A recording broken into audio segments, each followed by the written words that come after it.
الحمد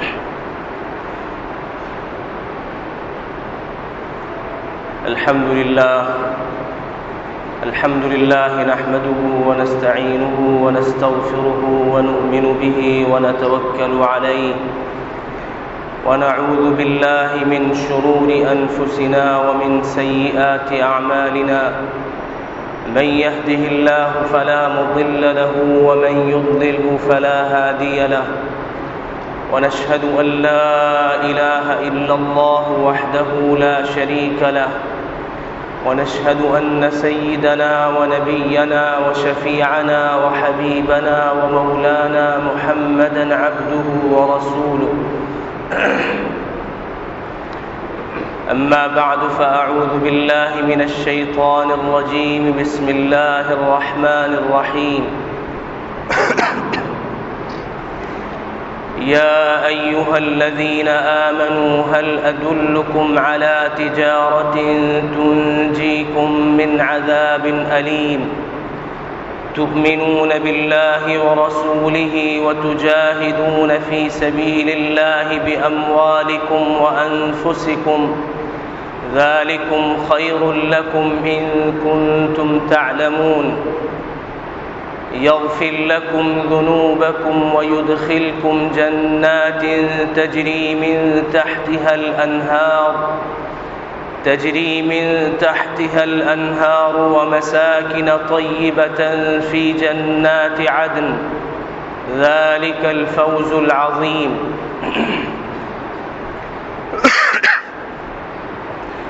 وقال النبي صلى الله عليه وسلم من مات ولم يغزو ولم يحدث به نفسه مات على شعبة من نفاق صدق الله العظيم وصدق رسوله النبي الكريم ونحن على ذلك من الشاهدين والشاكرين والحمد لله رب العالمين.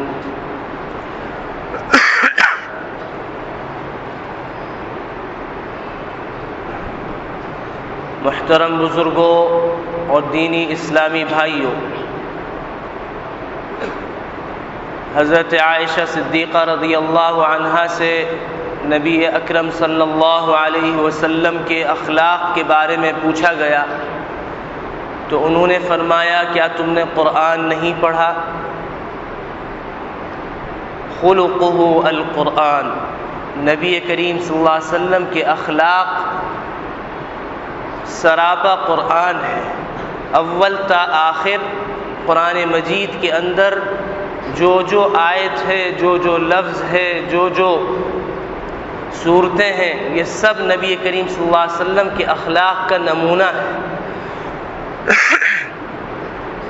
اور ہمیں قرآن مجید میں اللہ رب العزت نے فرمایا ہے لقد كان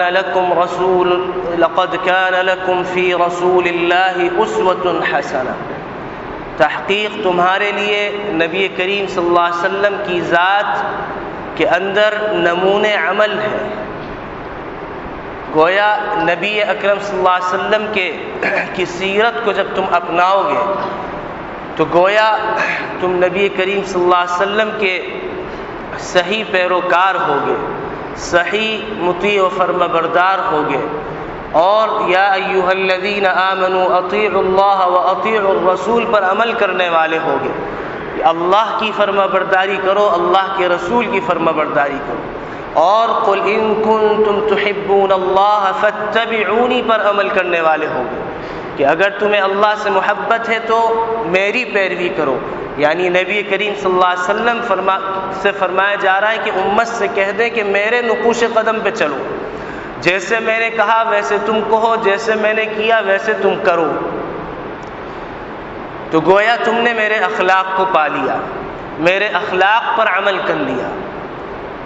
نبی کریم صلی اللہ علیہ وسلم کے اخلاق میں سے ایک عمل جس کا تذکرہ اللہ رب العزت ایمان والوں کو خطاب کر کے فرما رہے ہیں، اور جس کے نتیجے میں، جس کو اپنانے کے نتیجے میں مسلمان کو جہنم سے خلاصی کا اور عذاب علیم دردناک عذاب سے نجات کا پروانہ دے رہے ہیں۔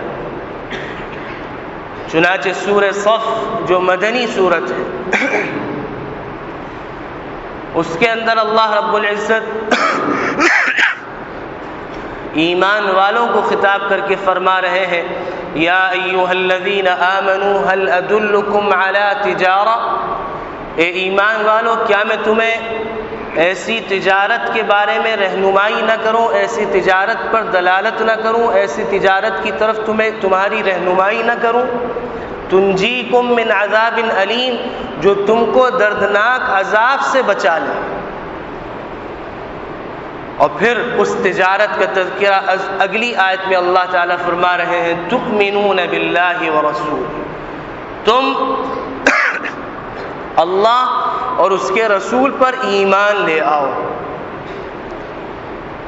اور ایمان بھی کیسا، جس کا تذکرہ دوسری جگہ فرمایا، یا ایھا الذین آمنوا آمنوا، اے ایمان والو تم ایمان لے آؤ، یعنی زبانی تم نے جو کلمہ لا الہ الا اللہ محمد الرسول اللہ کا اعلان کر دیا اور اس بات کی گواہی دے دی کہ اللہ کے سوا کوئی معبود نہیں، اللہ کے سوا کوئی سپر طاقت نہیں، اللہ اور اس کے رسول ہی ہیں بس، اور ان پر جو کلام نازل ہوا وہی ہے، اس پر ایمان لے آؤ۔ اور ایمان لانے کے بعد تم پر جگہ جگہ پریشانیاں آئیں گی، مصیبتیں آئیں گی، ان مصیبتوں کا دفاع کس طرح کرو، وَتُجَاهِدُونَ فِي سَبِيلِ اللَّهِ بِأَمْوَالِكُمْ وَأَنفُسِكُمْ، اپنے اموال سے اور اپنی جانوں سے اللہ کے راستے میں جہاد کرو۔ ان تین باتوں کا نتیجہ کیا ہوگا؟ اللہ تعالیٰ فرما رہے ہیں کہ تم اللہ اس کے رسول پر ایمان لے آؤ، دو چیزیں، اور اللہ کے راستے میں اپنی جان اور اپنے مال سے جہاد کرو۔ ایک تو یہ کہ تمہیں دردناک عذاب سے اللہ تعالیٰ بچا لیں گے، جیسا کہ ایک روایت میں آتا ہے کہ نبی کریم صلی اللہ علیہ وسلم نے بشارت سنائی صحابہ کو کہ اللہ نے یہ پیغام دیا ہے، وحی نازل کی ہے مجھ پہ، اور جبریل امین یہ پیغام لے کر آئے ہیں کہ شہید کے تمام گناہ معاف ہو جائیں گے۔ تھوڑی دیر کے بعد نبی کریم صلی اللہ علیہ وسلم نے فرمایا الا الدین، سوائے قرض کے۔ ابھی جبریل امین وحی لے کر آئے ہیں اور انہوں نے فرمایا شہید کے ذمے بھی اگر کسی بندے کا حق ہوگا تو اللہ معاف نہیں کریں گے۔ تو حقوق العباد اتنی اہم چیز ہے، اس کی طرف بھی اشارہ ہو گیا۔ آج ہم قرض لے لیتے ہیں، کھا جاتے ہیں اور پرواہ بھی نہیں کرتے۔ اور شہید جس کو اللہ نے اتنا اونچا مقام دیا، جس کے بارے میں اللہ فرمایا یا ایھا الذین ولا تقولوا لمن یقتل فی سبیل اللہ اموات، جو اللہ کے راستے میں قتل کر دیے جائیں، شہید کر دیے جائیں، انہیں مردہ مت کہو، بل احیا، بلکہ وہ زندہ ہیں، ولکن لا تشعرون، لیکن تمہیں اس بات کا شعور اور فہم نہیں ہے، تم ان کی زندگی کے بارے میں عقل نہیں رکھتے اور شعور نہیں رکھتے، سمجھ نہیں سکتے کس قسم کی زندگی ہے۔ اس کی تھوڑی سی تفسیر اللہ نے دوسری آیت میں فرمائی وَلَا تَحْسَبَنَّ الَّذِينَ قُتِلُوا فِي سَبِيلِ اللَّهِ أَمْوَاتًا، جو اللہ کے راستے میں شہید کر دیے جائیں انہیں مردہ گمان نہ کریں، ہرگز مردہ گمان نہ کریں، بل احیاء عند ربهم يرزقون، بلکہ وہ زندہ ہیں، ان کو ان کے رب کے پاس رزق دیا جاتا ہے۔ یہ ہے وہ زندگی۔ حدیث میں آتا ہے کہ نبی کریم صلی اللہ علیہ وسلم نے فرمایا کہ جس وقت شہید، ایک مسلمان شہید ہو جاتا ہے تو شہید ہوتے ہی اس کی روح جنت کے سبز پرندوں کے پیٹوں میں چلی جاتی ہے، اور وہ سبز پرندے جہاں جی چاہتا ہے جنت کی نہروں سے پیتے ہیں، سیراب ہوتے ہیں، اور وہاں کے پھل سبزی وغیرہ جو بھی نعمتیں ان سے سیر ہو کر اللہ کے عرش کے نیچے جو قندیلیں لٹکی ہوئی ہیں ان میں واپس آ کر بیٹھ جاتے ہیں۔ اتنا اونچا مقام، اس کے باوجود اللہ تعالیٰ فرما رہے ہیں کہ الا الدین، اللہ کے رسول نے فرمایا قرض معاف نہیں ہوگا۔ تو میرے عزیز دوستو بزرگوں، اس نجات کا تذکرہ دردناک عذاب سے یہ ایک انعام ہے ایمان لانے کے بعد اللہ اور اس کے رسول پر، اور پھر اللہ کے راستے میں جہاد کرنے پر مزید آگے انعامات کا تذکرہ فرمایا یغفر لکم ذنوبکم، تمہارے گناہوں کو اللہ بخش دیں گے۔ وَيُدْخِلْكُمْ جَنَّاتٍ، اور تمہیں ایسے باغات میں داخل کر دیں گے، تجری من تحتها الانہار، جن کے نیچے نہریں بہتی ہوں گی، اور یہی نہیں وَمَسَاكِنَ طَيِّبَةٍ، ایسی حویلیاں دی جائیں گی، ایسے محل دیے جائیں گے، ایسے قصور دیے جائیں گے کہ جو پاکیزہ صاف ستھرے ہوں گے، فی جنات عدن، ہمیشہ ہمیشہ کے باغات میں یہ زندگی بسر کریں گے۔ تو میرے عزیز دوستو بزرگوں، یہ اس تجارت کا ذکر کس نے کیا ہے؟ یہ تجارت کیا کلام مجید میں مولویوں نے داخل کر دی؟ یہ تجارت یا کسی قاری صاحب نے داخل کر دی، کسی امام صاحب نے داخل کر دی یہ تجارت قرآن مجید کے اندر، یا مؤذن صاحب نے داخل کر دی؟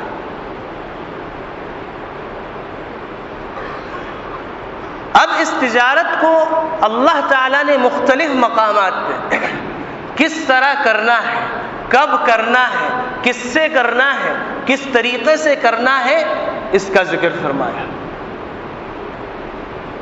چنانچہ اللہ رب العزت فرما رہے ہیں وَقَاتِلُوا فِي سَبِيلِ اللَّهِ الَّذِينَ يُقَاتِلُونَكُمْ وَلَا تَعْتَدُوا إِنَّ اللَّهَ لَا يُحِبُّ الْمُعْتَدِينَ، اللہ کے راستے میں ان لوگوں سے قتال کرو، ان لوگوں سے جہاد کرو کہ جو تم سے قتال کرتے ہیں، جو تمہارے ملک میں آ کے تمہاری ماؤں بہنوں بھائیوں کو کا قتل و غارت گری کرتے ہیں۔ لیکن یاد رکھو ولا تعتدوا، تجاوز نہ کرنا۔ جو کفار کے بوڑھے ہوں اور بچے ہوں اور عورتیں ہوں ان کو نقصان نہ پہنچانا ہے۔ ان اللہ لا يحب المعتدین، اللہ رب العزت حد سے بڑھنے والوں کو پسند نہیں فرماتا۔ وَاقْتُلُوهُمْ حَيْثُ ثَقِفْتُمُوهُمْ، اور پھر جب تم سے یہ تم شروع کر دیں، تمہارے اوپر آتش و آہن کی برسات کرنے لگیں، تو یاد رکھو تم ان کو جہاں پاؤ ان کو مارو۔ لیکن اللہ رب العزت نے عجیب بات بیان فرمائی، فرمایا دیکھو وَالْفِتْنَةُ أَشَدُّ مِنَ الْقَتْلِ، یہ جو قتل و غارت گری ہے اس سے کہیں زیادہ خطرناک اور مہلک اور فتنے والی چیز وہ ہے، قتل سے زیادہ فتنہ مہلک ہے۔ اور فتنے کے اندر کیا چیزیں آ جاتی ہیں؟ ان الذین یحبون ان تشیع الفاحشۃ فی الذین آمنوا، بے شک جو لوگ پسند کرتے ہیں کہ ایمان والوں کے درمیان بے حیائی عام ہو جائے، بے حیائی پھیل جائے اور پھیلائی جائے طریقوں سے، مختلف ذرائع سے، یہ فتنہ ہے۔ عورتوں کو بیہودہ لباس میں بیہودہ لباس ان کے اندر عام کر دیا جائے، یہ فتنہ ہے۔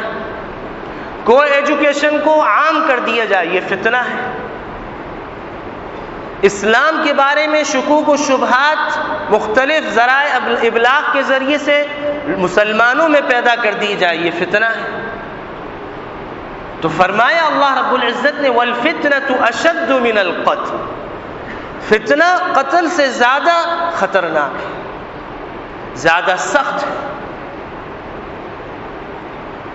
اور پھر اللہ رب العزت نے اس تجارت کا تذکرہ ایک مقام پہ اس طرح فرمایا قُلْ إِن كَانَ آبَاؤُكُمْ وَأَبْنَاؤُكُمْ وَإِخْوَانُكُمْ وَأَزْوَاجُكُمْ وَعَشِيرَتُكُمْ وَأَمْوَالٌ اقْتَرَفْتُمُوهَا وَتِجَارَةٌ تَخْشَوْنَ كَسَادَهَا وَمَسَاكِنُ تَرْضَوْنَهَا أحب إليكم من الله ورسوله وجهاد في سبيله فتربصوا حتى يأتي الله بأمره والله لا يهدي القوم الفاسقين۔ آپ اعلان کر دیجئے امت، اگر تمہارے نزدیک تمہارے آباء و اجداد، تمہاری مائیں بہنیں، تمہاری بیویاں اور تمہارا مال جو تم نے حاصل کیا ہے، اور وہ مکانات حویلیاں جن کو تم پسند کرتے ہو، احب الیکم من اللہ ورسولہ وجہاد فی سبیلہ، اللہ اس کے رسول اور اللہ کے راستے میں جہاد سے زیادہ پسندیدہ ہے، فتربصوا، تو پھر انتظار کرو، حتی یأتی اللہ بامرہ، حتیٰ کہ اللہ رب العزت تم پر عذاب لے آئے۔ اگر یہ چیزیں تمہیں اللہ اور اس کے رسول اور اللہ کے راستے میں مر مٹنے سے زیادہ پسندیدہ ہے تو اللہ کا عذاب تمہیں آ لے گا۔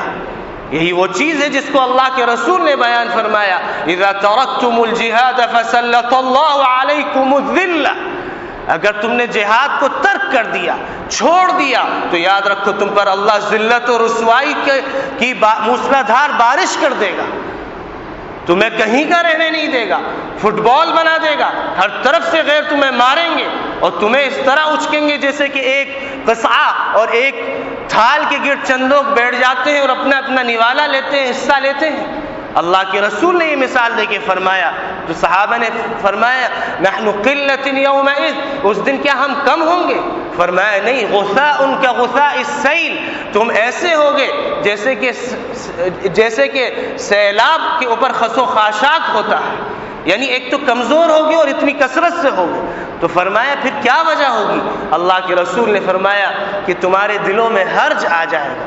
صحابہ نے کہا مل حرج یا رسول اللہ، حرج کیا چیز ہے؟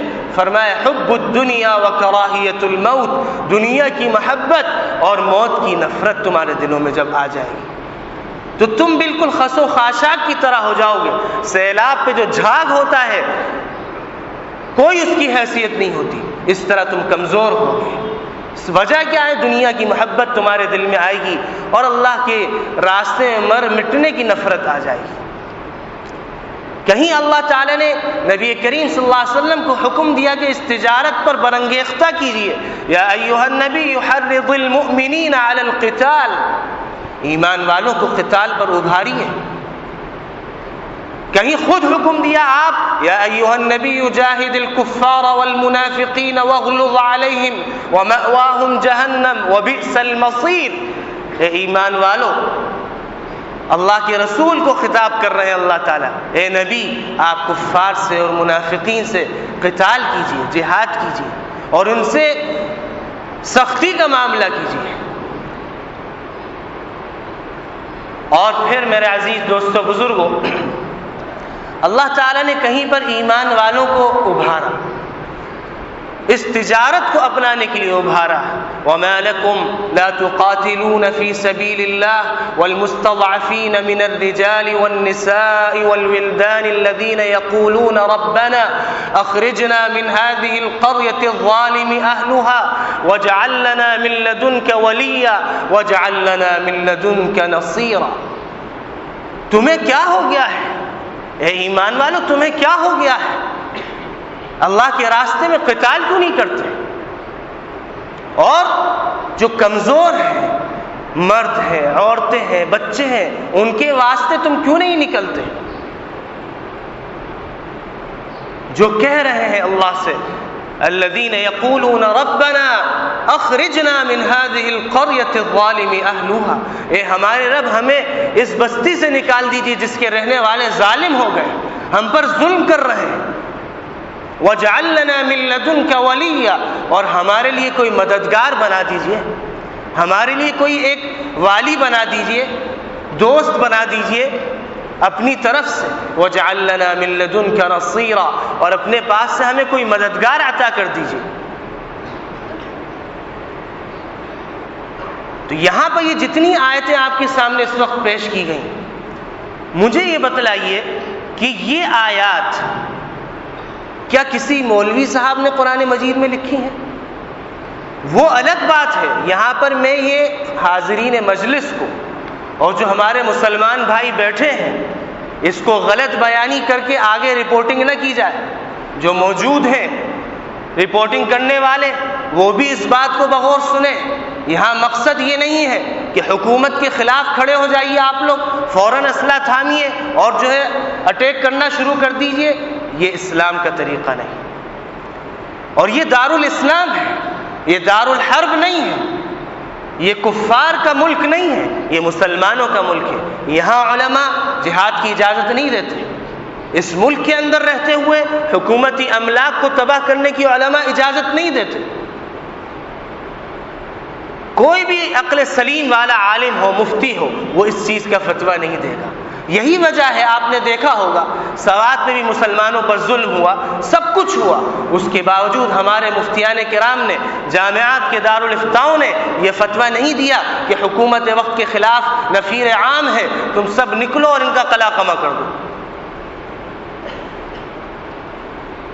یہاں سے بتلانا یہ مقصود ہے کہ قرآن مجید کے اندر جو حکم دیا جا رہا ہے، میرے عزیز دوستو، بزرگوں اور حاضرین مجلس اور امت کے بہت سے رہنما، یعنی اپنے اپنے مرتبے کے اعتبار سے اور حیثیت کے اعتبار سے آپ رہنما ہیں، آپ ذمہ داران ہیں، آپ امت تک یہ بات پہنچائیں کہ یہ قرآن مجید کے اندر حکم جو دیا گیا ہے، یہ کفار کے لیے دیا گیا ہے، کفار کے خلاف یہ عمل کرنا ہے۔ اور آپ نے سنا کہ اس وقت کرنا ہے جب کفار آپ پر اٹیک کریں۔ اور یہاں یہ بھی بتلانا مقصود ہے کہ آج مختلف ناموں کے ساتھ اس عمل کو، جو اللہ کے رسول کے بہترین اخلاق میں سے جہاد فی سبیل اللہ، جو قرآن کا حکم ہے، جو اللہ کا حکم ہے، جو اللہ کے رسول کا حکم ہے، تو کیا یہ فساد پہ مبنی ہوگا؟ اس کا مطلب تو یہ ہوا کہ اللہ بہت بڑا فسادی ہے جس نے قرآن میں اس کا حکم دیا ہے۔ اللہ تخریب کار ہے، نعوذ باللہ۔ اللہ بہت زیادہ شدت پسند ہے۔ تو پھر یہ سب کچھ آپ کو کھلے عام کہنا ہوگا۔ لیکن اگر آپ یہ مانتے ہیں کہ اللہ کے کلام کی یہ آیات ہیں، تو پھر یہ بھی ماننا ہوگا کہ یہ آیات اللہ کا حکم ہے، یہ آیات اللہ کے رسول پر اتری ہیں، اور ان آیات کو اللہ کے رسول نے نبی کے اخلاق میں شمار کیا ہے۔ اس لیے میرے عزیز دوستو، بزرگوں، ہم میڈیا اگر چھوڑ نہیں سکتے تو کم از کم میڈیا پہ جو کچھ اس عمل کے بارے میں، اس عظیم عمل کے بارے میں، اس عظیم عمل کے خلاف جو کچھ اگلا جا رہا ہے، تو کم از کم اس سلسلے میں ہم علماء سے رجوع کریں۔ کیا مسلمان کو اتنا حق بھی نہیں ہے کہ جمہوریہ اسلامیہ پاکستان کے اندر، جہاں جمہوریت ہے، وہاں اپنے کلام مجید کا پرچار نہ کریں؟ ایک طرف تو ہم دعویٰ کریں کہ جمہوریت ہے، یہاں ہر ایک کو بولنے کا حق ہے، اور دوسری طرف ہم کفار کے حکم پر اور کفار کے ایما پر، ہم ان آیات پر جن آیات کو وہ ناپسند کرتے ہیں ان کو سلیبس سے نکالنے کی کوشش کریں، اور انہی آیات کی وجہ سے مدارس کو دہشت گرد قرار دیں، انہی آیات کی وجہ سے علماء حق کو ہم شہید کریں، قتل کریں۔ تو یہ کہاں کا انصاف ہے؟ تو یہ جمہوریت تو نہیں ہوئی۔ جمہوریت وہ ہوتی ہے کہ جہاں سب کو بولنے کا حق ہے، سب کو اپنی رائے دینے کا حق ہے۔ جب انسان اپنی رائے دے رہا ہے تو کیا اللہ کی رائے کو ہم مقدم نہ کریں؟ یہ کہاں کا انصاف؟ یہ اللہ کی زمین ہے، اللہ نے اس کی پیدائش کی نسبت اپنی طرف کی ہے۔ ان ربکم اللہ الذی خلق السماوات والارض، بے شک تمہارے رب نے ان زمین و آسمانوں کو پیدا کیا ہے۔ تو زمین کا مالک اللہ ہے۔ جب زمین کا مالک اللہ ہے تو اللہ کی رائے کو مقدم رکھا جائے گا، اور اللہ کی رائے کا پرچار کیا جائے گا، اللہ کی آیات کو کھول کھول کے بیان کیا جائے گا۔ وہ الگ بات ہے کہ ہم اس کو غلط پیمانے میں رکھتے ہیں، اور ہم اس کو غلط نظریے سے سنیں اور غلط نظریے سے آگے تک پہنچائیں۔ تو ہمارے جو حاکم وقت ہیں، جو حکمراں ہیں، جو اصحاب منصب ہیں، ان کو چاہیے کہ وہ دہشت گردی میں، تخریب کاری میں، فساد فی الارض میں اور جہاد فی سبیل اللہ میں فرق کریں، اور کھل کے کفار کو بتلائیں کہ بھائی بات یہ ہے کہ قرآن مجید کے اندر یہ اللہ کا حکم ہے، اس کو آپ دہشت گردی نہ کہیں، ان آیات کو قرآن سے نہ سلیبس سے نہ ہٹائیں۔ اور میرے عزیز دوستو بزرگوں، یہ اس بات کا حل شیخ سعدی نے ایک عربی شعر کے اندر حل کر دیا۔ شیخ سعدی فرماتے ہیں اذا یئس الانسان طال لسانه کسنور مغلوب یصول علی الکلب، جب انسان مایوس ہو جاتا ہے، ہر طرف سے ایک انسان پٹتا ہے، ظلم جھیل جھیل کے تھک جاتا ہے، تو وہ ایسا ہو جاتا ہے جیسے بلی کہ اس کو اگر کتے نے پکڑ رکھا ہے تو وہ بھی کتے پہ اپنے سے بڑے پہ پنجہ مارتی ہے۔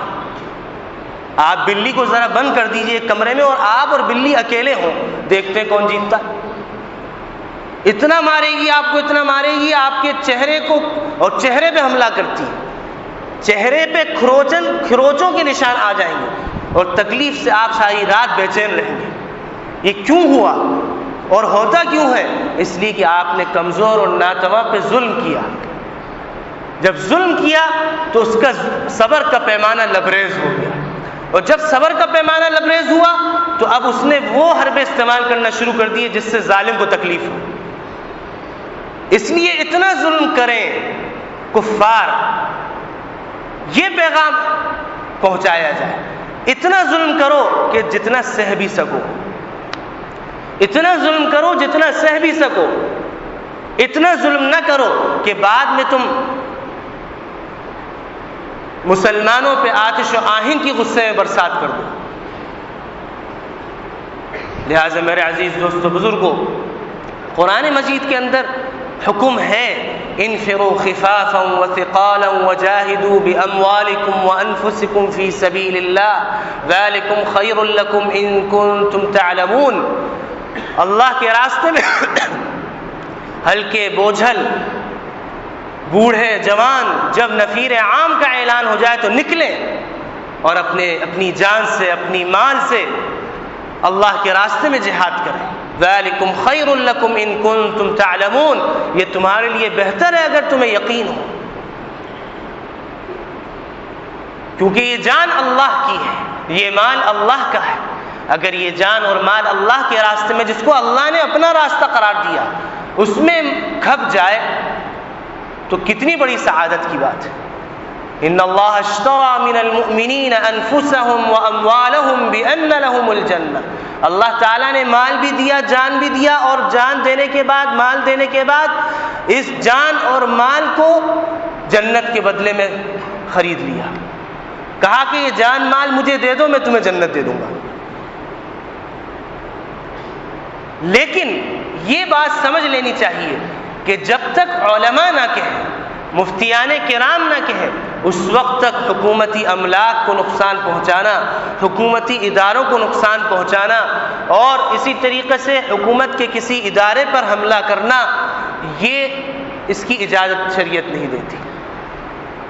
جب علماء کہتے ہیں تب اس پر عمل کیا جائے، لیکن نہ کہیں تو بس قرآن کے پیغام کو عام کیا جائے، قرآن کے پیغام کو عام کیا جائے، اور لوگوں کو بتلا دیا جائے کہ جہاد فی سبیل اللہ اللہ کا حکم ہے، اور تخریب کاری اور فساد یہ سب اللہ اور اس کی شریعت کے خلاف عمل ہے۔